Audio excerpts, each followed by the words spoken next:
안녕하세요. 하루 20분 공동체 성경 읽기 284일째. 오늘 본문은 마태복음 21장과 22장 말씀입니다. 예수님께서 갈릴리 사역을 마무리하고 예루살렘으로 들어가시면서 마태복음은 새로운 국면을 맞이하게 되는데요. 예수님은 나귀 새끼를 타고 예루살렘에 입성하십니다. 왜 나귀 새끼를 타셨을까요? 이는 스가랴를 통한 하나님의 말씀을 이루기 위함입니다. 시온에 따라 크게 기뻐할지어다. 예루살렘에 따라 즐거이 부를지어다. 보라, 내 왕이 내게 임하시나니 그는 공의로우시며 구원을 베푸시며 겸손하여서 나귀를 타시나니 나귀의 작은 것 곧 나귀 새끼니라. 예루살렘에 입성하신 후에 예수님은 성전 안에서 팔고 사는 사람들을 내쫓으시고 돈을 바꾸는 사람들의 상과 비둘기를 파는 사람들의 의자를 엎으셨습니다. 이 소식을 들은 서기관 바리새인은 물론 대제사장과 장로들까지도 내가 무슨 권위로 이런 일을 하느냐, 또 누가 이런 권위를 주었느냐고 예수님께 따집니다.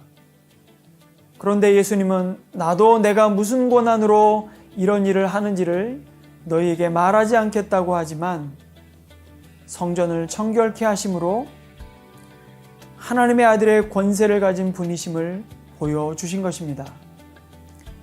무화과 나무가 저주를 받아 마른 것이 예수님의 권세를 눈으로 확인시켜준 셈입니다. 그러나 바리새인들은 하나님의 권세가 예수님에게 있다는 것을 알리가 만무했습니다. 그래서 예수님의 권세를 공격하지요. 가이사에게 세금을 바치는 것이 옳은가 아닌가 하는 문제와 부활 논쟁을 하며 예수님의 말에 트집잡을 궁리만 합니다. 하지만 예수님은 가이사의 것은 가이사에게, 하나님의 것은 하나님께 바치라. 하나님은 죽은 자의 하나님이 아니요 살아있는 자의 하나님이시니라고 명쾌하게 대답하십니다. 이어 율법 중에서 어느 계명이 크냐고 묻는 율법사에게는 내 마음을 다하고 목숨을 다하고 뜻을 다하여 주 너의 하나님을 사랑하라 하셨으니 이것이 크고 첫째 되는 계명이요 둘째도 그와 같으니 내 이웃을 내 자신같이 사랑하라 하셨으니 이 두 계명이 온 율법과 선지자의 강령이라고 말씀하십니다. 이 말씀이야말로 성경 전체를 한마디로 요약해 주신 것이라 할 수 있습니다. 오늘도 우리의 참 소망이신 예수님을 의지하며 하루 20분 공동체 성경 읽기 마태복음 21장과 22장을 함께 읽겠습니다. 마태복음 21장. 그들이 예루살렘에 가까이 와서 올리브산 기슭에 있는 벳박에 이르자 예수께서는 두 제자를 보내시며 그들에게 말씀하셨습니다. 너희는 저 건너편 마을로 가라. 거기에 가면 나귀 한 마리가 새끼 나귀와 함께 묶여 있을 것이다. 그 나귀들을 풀어서 내게로 끌고 와라. 만일 누가 너희에게 무슨 말을 하거든 주께서 필요로 하신다고 말하라. 그리하면 나귀들을 곧 내어줄 것이다. 이는 예언자를 통해 하신 말씀을 이루시려는 것이었습니다. 시온의 딸에게 말하라. 보라, 너희 왕이 너희에게 오신다. 그분은 겸손하셔서 나귀를 타셨으니 어린 나귀 곧 멍에 매는 짐승의 새끼다. 제자들은 가서 예수께서 시키신 대로 했습니다. 그들은 나귀와 새끼 나귀를 끌고 와서 그 등 위에 자기들의 겉옷을 얹었습니다. 그러자 예수께서 그 위에 앉으셨습니다. 큰 무리가 겉옷을 벗어 길에 폈고 어떤 사람들은 나뭇가지를 꺾어서 길에 깔기도 했습니다. 앞서가는 무리들과 뒤따라가는 무리들이 외쳤습니다. 다윗의 자손께 호산나, 주의 이름으로 오시는 분께 복이 있도다. 지극히 높은 곳에서 호산나. 예수께서 예루살렘에 들어가시자 온 성이 떠들썩해졌습니다. 사람들이 물었습니다. 이 사람이 누구요? 무리가 대답했습니다. 이분은 갈릴리 나사렛에서 오신 예언자 예수라고. 예수께서 성전에 들어가셔서 성전에서 장사하던 사람들을 모두 내쫓으셨습니다. 예수께서는 돈 바꿔주는 사람들의 상과 비둘기를 파는 사람들의 의자도 둘러부셨습니다. 예수께서 그들에게 말씀하셨습니다. 성경에 이렇게 기록되어 있다. 내 집은 기도하는 집이라 불릴 것이다. 그런데 너희는 이 성전을 강도의 소굴로 만드는구나. 성전에서 눈먼 사람들과 다리를 저는 사람들이 예수께로 나오자 예수께서는 그들을 고쳐주셨습니다. 그러나 대제사장들과 율법학자들은 예수께서 행하신 놀라운 일들과 어린아이들이 성전에서 다윗의 자손께 호산나 하고 외치는 것을 보고 화가 났습니다. 그들이 예수께 물었습니다. 이 어린아이들이 무슨 말을 하는지 들립니까? 예수께서 대답하셨습니다. 물론이다. 너희는 주께서 어린아이들과 젖먹이들의 입에서 찬양이 나오게 하셨다 하신 말씀을 일도 보지 못했느냐? 그리고 예수께서 그들을 떠나 성박 베다니에 가서 그날 밤을 지내셨습니다.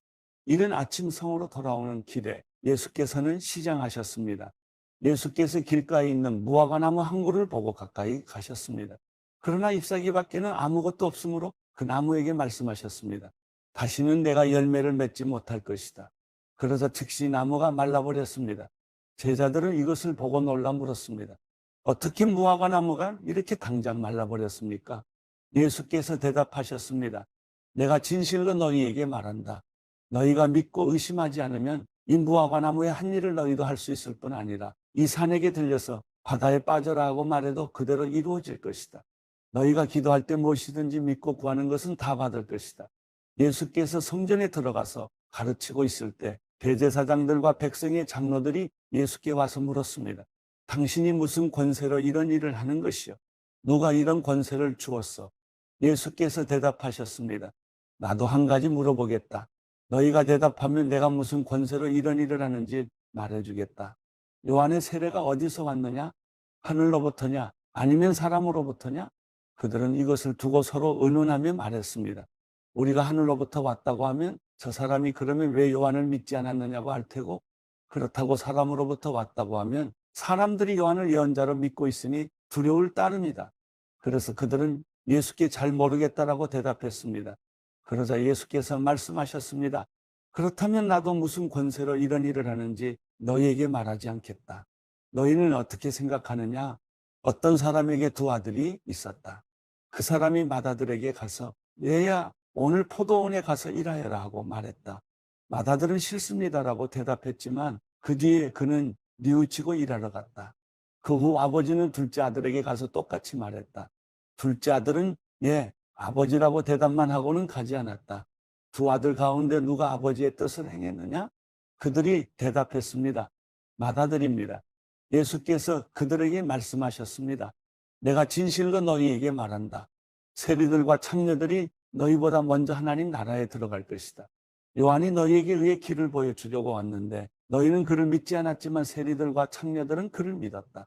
너희는 이것을 보고도 여전히 회개하지 않고 그를 믿지 않았다. 또 다른 비유를 들어보라. 포도원을 만든 집주인이 있었다. 그는 포도원 둘레에 울타리를 치고 땅을 파서 포도즙 짜는 틀을 만들고 망대를 세웠다. 그리고 어떤 농부들에게 포도원을 세주고 멀리 여행을 떠났다. 수확할 때가 가까워지자 주인은 열매 소출의 얼마를 받기 위해 자기 종들을 농부들에게 보냈다. 그 농부들은 종들을 붙잡아 하나는 때리고 다른 하나는 죽이고 또 다른 하나는 돌로 쳤다. 그 후 주인은 다른 종들을 처음보다 더 많이 보냈다. 그러나 농부들은 그 종들에게도 똑같이 대했다. 마침내 주인은 그들이 내 아들은 존중하겠지라며 자기 아들을 농부들에게 보냈다. 그러나 농부들은 그 아들을 보자 자기들끼리 수군거렸다. 이 사람은 상속자다. 가서 그를 죽이고 그의 유산을 빼앗아 버리자. 그래서 그들은 아들을 붙잡아 포도원 밖으로 끌어내 죽이고 말았다. 그렇다면 포도원 주인이 돌아와서 이 농부들에게 어떻게 하겠느냐? 그들이 예수께 대답했습니다. 주인은 그 악한 사람들을 처참히 죽이고 제때의 소출에 열매를 바칠 수 있는 다른 농부들에게 포도원을 내어줄 것입니다. 예수께서 그들에게 말씀하셨습니다. 너희가 성경에서 이런 말씀을 읽어보지 못했느냐? 건축자들이 버린 돌이 머릿돌이 됐다. 주께서 이렇게 하셨으니 우리 눈에 놀라울 뿐이다. 그러므로 내가 너희에게 말한다. 하나님 나라를 너희에게서 빼앗아 그 나라의 열매 맺는 백성에게 줄 것이다. 누구든지 이 돌 위에 떨어지는 사람은 산산조각이 날 것이며 이 돌이 어느 사람 위에 떨어지든지 맞는 사람은 가루가 될 것이다.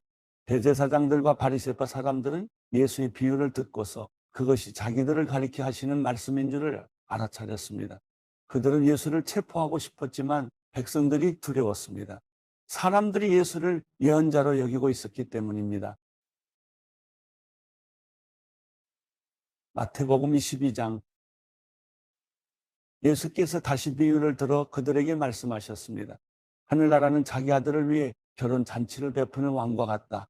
왕은 자기 종들을 보내 결혼 잔치에 초대받은 사람들을 불러오게 했다. 그러나 그들은 오지 않겠다고 했다. 왕은 다시 다른 종들을 보내면서 말했다. 초대받은 사람들에게 내가 만찬을 준비했다고 전하라. 황소와 살찐 송아지를 잡았고 모든 것이 준비됐으니 어서 결혼 잔치에 오시라고 하라. 그러나 초대받은 사람들은 들은 척도 하지 않고 제각기 가버렸다. 어떤 사람은 자기 밭으로 가고 어떤 사람은 장사하러 가버렸다. 그리고 또 다른 사람들은 그 종들을 붙잡아 모욕하고 죽이기까지 했다.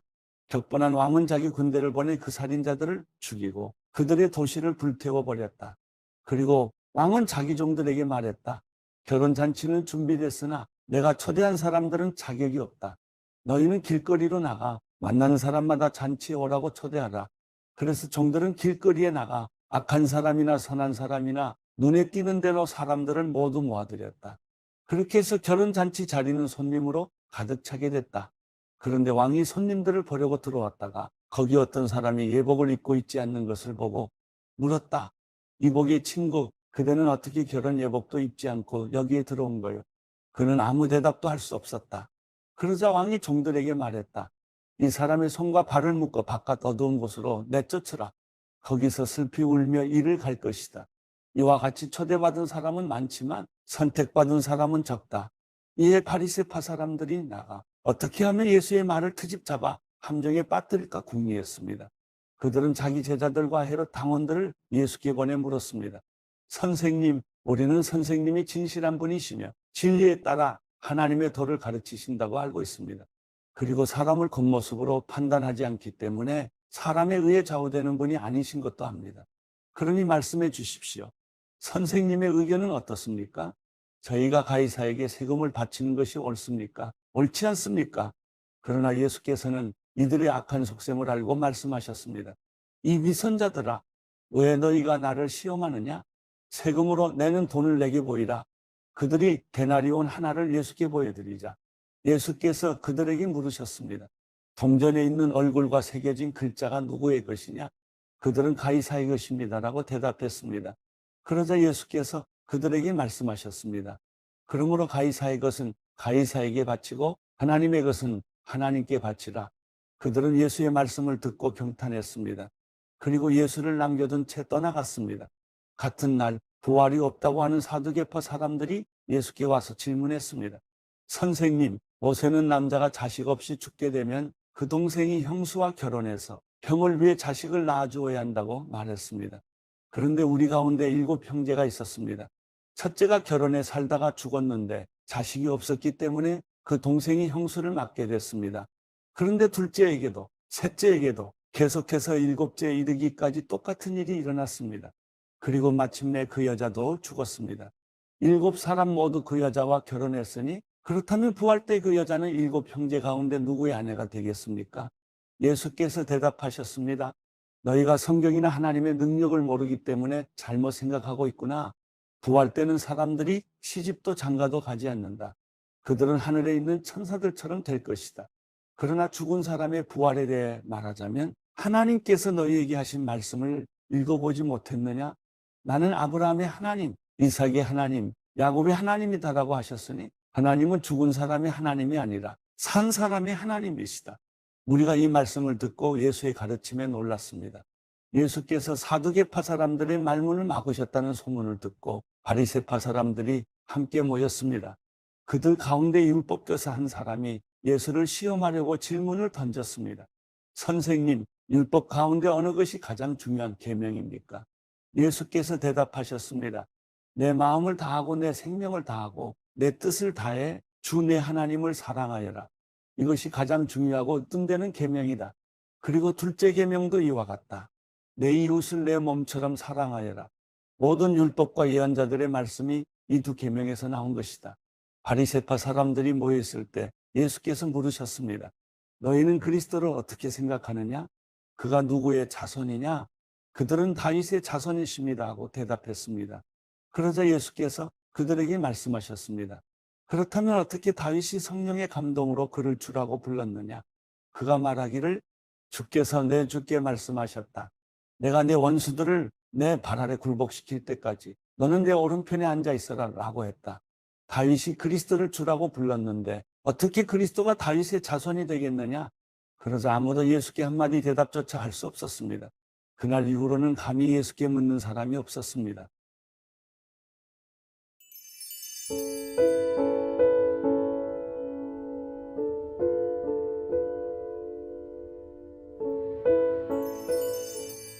시편 124편. 이제 이스라엘은 말해보라.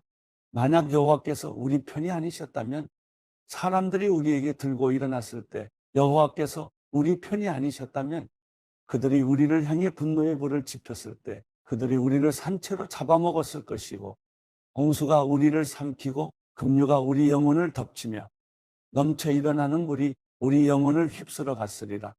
여호와를 찬양하라. 그분은 우리를 그들의 먹이로 내주지 않으셨다.